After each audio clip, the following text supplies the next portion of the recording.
नमस्कार दोस्तों, मेरा नाम है विजय कुमार। मैं बदलापुर उत्तर प्रदेश का रहने वाला हूं। ये जो छोटी सी भूतिया कहानी मैं आपको बताने जा रहा हूं वो मेरी आंखों देखी सच्चाई है, जिसकी सिर्फ याद ही आज भी मेरे दिल में खौफ पैदा करने के लिए काफी है। तो वह भूतिया घटना आज से 3 साल पहले की है, जब मेरे 12वीं के एग्जाम सिर पर थे और अचानक पिताजी के गुजर जाने के बाद घर के हालत बिगड़ गए थे। आगे की पढ़ाई पूरी करने के लिए और घर चलाने के लिए मुझे देर रात तक ऑटो चलाना पड़ता था। उस रात को सभी ऑटो वाले घर चले गए थे, सिर्फ मैं अकेला ही भयानक सन्नाटे में ऑटो स्टैंड पर अगली सवारी आने का इंतजार कर रहा था। दूसरे दिन दोपहर को एग्जाम शुरू होने वाले थे, इसलिए मेरे लिए समय भी पैसे की तरह ही कीमती था। इसलिए मैं ऑटो में आगे की सीट पे बैठकर नोट्स पढ़ रहा था। तभी अचानक मुझे एक नशीली महक ने अपनी ओर आकर्षित कर लिया। वह महक कहां से आ रही है, यह जानने के लिए मैं ऑटो से बाहर निकलने ही वाला था। तभी मुझे पीछे से एक कोमल आवाज आई, बदलापुर गांव चलिए प्लीज। अचानक से आने वाली इस आवाज से मैं चौंक गया और पीछे मुड़ के देखा तो ऑटो में एक सुंदर सी सजी धजी लड़की बैठी थी। मैंने उससे पूछा, आप अंदर आकर कब बैठी? उसने कोई जवाब नहीं दिया। वो बस अपने पैरों की तरफ देखे जा रही थी। मैंने भी आगे कुछ पूछा नहीं और तुरंत ऑटो स्टार्ट करके गांव की तरफ चल पड़ा। लेकिन मैंने एक बात पर गौर किया था, जब से वह लड़की रिक्शा में बैठी थी तब से मुझे गजब की ठंड लगने लगी थी। ऑटो चलाते चलाते मेरे सामने वाले आईने पर जब मेरी नजर पड़ी तब मुझे दिखा कि वह लड़की की एकतक मुझे घूर रही है। फिर मैंने आईने से नजरें हटा के रोड पर टिका दी। कुछ ही दूर जाने के बाद रिक्शा में अचानक कहीं से सड़े हुए मांस की बदबू फैलने लगी, इतनी कि मुझे घुटन होने लगी। सांस तक लेना मुश्किल हो गया था। उस वक्त फिर एक बार मेरी नजर आईने पर पड़ी और उसमें दिखने वाले उस भयंकर और विकृत नजारे से मेरी रूह कांप गई, क्योंकि आईने में जो लड़की मुझे दिख रही थी वह एक दुल्हन के जोधे में थी और उसका चेहरा आधा जला हुआ था, जिसमें से मांस के टुकड़े लटक रहे थे।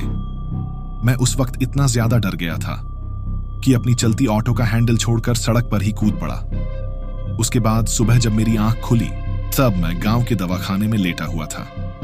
पास में मेरी माँ और कुछ गांव के बुजुर्ग बैठे थे। मेरे सिर में 4 टाके लगे थे और बाकी सभी मामूली चोट थी। सिर पर गहरी चोट लगने से शायद मैं बेहोश हुआ था।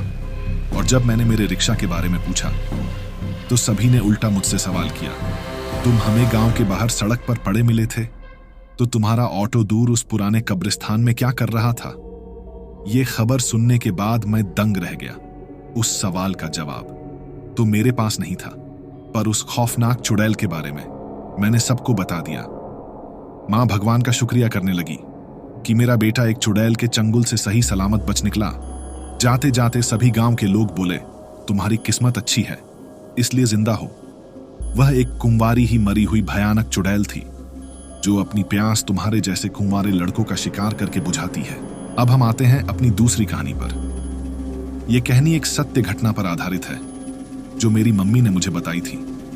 बचपन में मेरी माँ जॉइंट फैमिली के साथ अहमदनगर जिले में वर्नेर नाम के एक छोटे से गांव में रहती थी। उनका परिवार काफी बड़ा था, इसलिए बड़े बूढ़े और जानकार लोगों की कमी नहीं थी। उस वक्त गांव में पानी के नल नहीं थे, इसलिए सभी औरतें कपड़े धोने के लिए कुएं पर जाती थीं। सुबह ज्यादा काम होने की वजह से मेरी दादी कपड़े धोने के लिए शाम 6 बजे कुएं पर अकेली ही गई थी। आने में उन्हें काफी देर हो गई थी। लगभग 7:30 का समय हो रहा था। जब वह लौटी तब पूरा परिवार आश्चर्यचकित हो गया, क्योंकि दादी गई थी ठीक ठाक, पर जब लौटी तब वह 9 महीने की गर्भवती थी और आते ही खाने के लिए काजू, बादाम, पिस्ता, दूध, घी मांगने लगी। मेरी परदादी एक जानकर और धीरज वाली स्त्री थी। उन्होंने मेरी माँ को हनुमान मंदिर वाले पंडित जी को बुलाने भेजा था और जब तक पंडित आते तब तक घर वालों ने दादी माँ को खाने की वह सब चीजें दी जो उसने मांगी थी।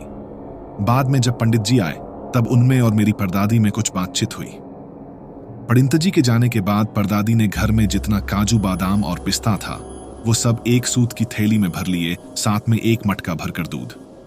ये सब चीजें लेकर ठीक रात के 12 जूलीरर बजे कूने के पास वाले पेड़ के नीचे रखकर घर आ गई। और जब वह घर पहुंची तब तक दादी माँ का पेट खाली हो चुका था। बाद में सुबह मेरी माँ ने बड़ों की बातें सुनी कि कुछ महीनों पहले पास के गांव की एक गर्भवती महिला ने किसी पारिवारिक तनाव में आकर कुएं में कूदकर आत्महत्या कर ली थी। उसी गर्भवती महिला की रूह वहां भटक रही थी और शायद उसकी कुछ अच्छा खाने की इच्छा अधूरी रह गई होगी, जो उसने दादी के जरिए पूरी कर ली।